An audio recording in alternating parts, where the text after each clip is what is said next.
Hey guys, what's up? Today we have a very special knife and it is one of my favorite knife of them all. I say that a lot, but this actually is true to what I'm saying.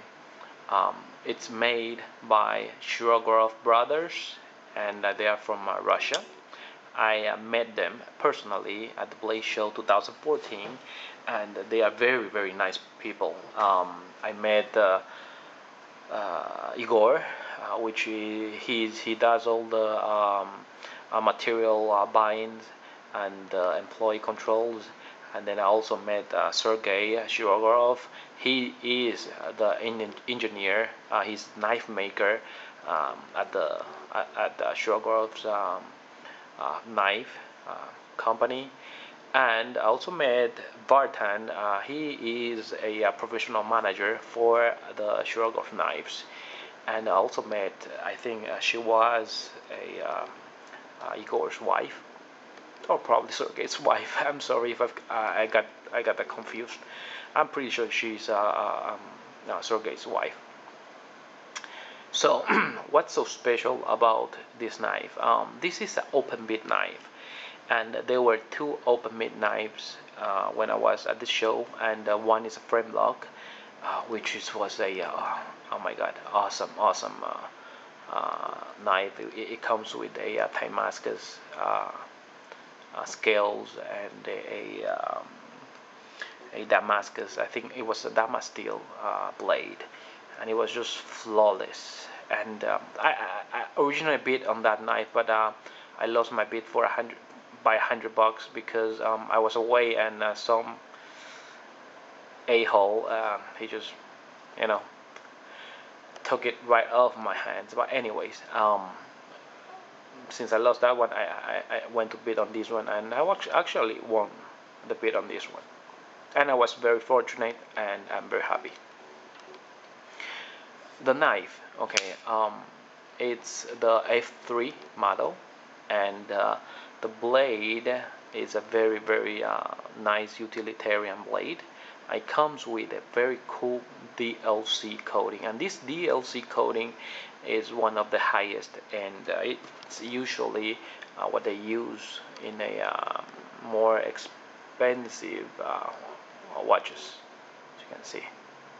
It's about the same type of coating they do on this type of watches, and it's not the cheap one that they do on a lower end knives. It's very reflective and very scratch resistant, and it also prevent corrosion. The blade steel is made of Corex, and this is one of only three in the world that Sergey made, and this is being the number one. The Curry X steel is a very good steel, very high in common, and so in my rust, so it's a good idea with the DLC. And Sergey told me that he heat treated the blade to 64, 65 Rockwell hardness, and for you guys who don't know how high that is, just imagine that Chris Reeve heat treats his S30V blade to 58, 59. Or it was 57, 58. Anyways, the 64, 65 is very high. Usually, custom knife makers they don't go that high because the steel might become brittle. In this case, it depends on the steel because this steel works better at the higher Rockwell hardness, and it will still remain a certain amount of good strength, and at the same time it will cut and cut and cut and cut and cut and cut, and it'll last more than double the lives of other knives because of the hardness and because of the property of this steel. And because the hard steel, you can polish it very well. I don't know if you can notice it, but the edge on this knife, even though it's a very tiny edge, they're actually mirror polished. So it's really cool and very sharp. The DLC is very strong on this knife. For example, the place where the tang hits the stop pin, Um, I have been flipping this knife for a few hundred times, and as you can see, it has not been worn off. So and it's been bumping it every time I close it. I mean, just bump it and bump it and bump it, and it just stays there. So I'm very sure this is a very expensive coating that Sergey chose to be applied on. The liners, the titanium liners you see here, they are actually PVD coated, um, which gives you a special feel. It's kind of like a rubbery, a little bit rubbery. It's not very it doesn't glide, and that gives you another type of sense in touching. Yeah, I know. The liners inside, even the liner inside, it's been carved out to even that thin liner. Well, it's not really thin. Even the titanium liners that they have, it thins out so to lose some weight. Um, if I have not forgotten, I think this knife weighs about 5.6 ounces. If I'm wrong, I'll correct it. But I did measure it. I did weigh it, and it was very light for a almost 4 inches long blade. Okay, um, the back spacer, the clip, the pivot, the screws here, they are anodized, and it's been anodized perfectly. There's no uneven colors. It's a very dark bronze, which is not easy to do. You can do light bronze. Light bronze is probably the easiest uh, in analyzing, but really dark bronze is not easy. Sometimes you just have to know the numbers to get to these colors. Really cool back spacers. It doesn't comes out, but it actually gives you some friction when you hold it. You can actually feel the bumps. All the big gym pins here, you see about the gym pin. This is a cool gym pin. It's very subtle. You don't see it when it's on the side, but you can really feel it. It's pretty sharp, but it will not cut your finger. It's just sharp and nice, I'll say. Um, Also, I don't know how they did this cutout, but it's really cool. The cutout, the hawk eye cutout there, and that's their logo. It's a bear, just in case you think it's a tiger. Um, the scale is lightning strike carbon fiber scale, and this scale is the best. It has the best finish of all lightning strike carbon fiber scale that I have ever handled. Um, all the carbon fiber scale that I have handled, including top bags, which is one of the best, you can still feel a little tiny lint here and there. Um, but on my bodega, but it's very minimum. But on this one there are none, zero. There's no 0.001% lint. There's 0% lint on this one. And how they do it, there's a lot of process going into these scales. They have to polish first, and then they use a special coating, probably epoxy coating, uh, knife maker grade, I suppose, and then they polish it again. So the scale on top of scale is actually a coating, but it's so nicely done, so evenly done, you don't feel it. It's just like when you touch it, it's a carbon fiber.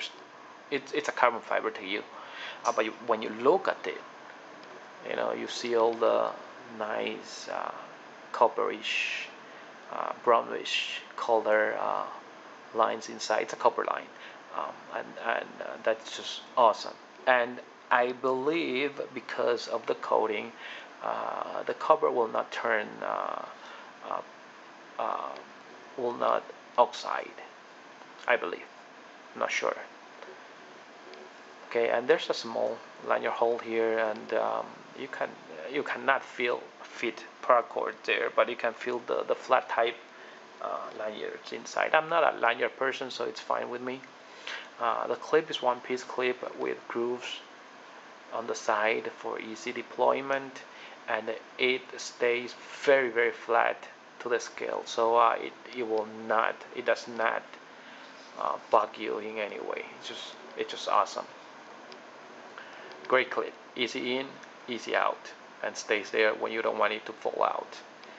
And it uses two screws, and there's a groove on the scale. I don't know if you have noticed.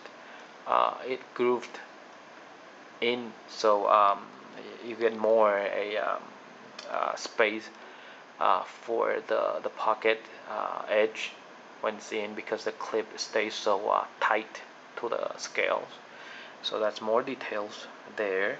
The knife uses, oh, of course, and it has a steel insert, and no matter how long you use this liner lock, it will never go all the way, because it will just stop right there on the edge.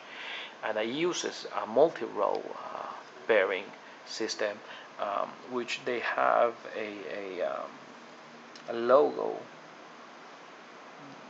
around. I don't know if you can find it. It's here, but you won't be able to see it because it's too dark. It looks like a sun, and they use it, and it's really smooth. I mean, honestly, it's just like incredibly smooth. It's almost too smooth, but that's good.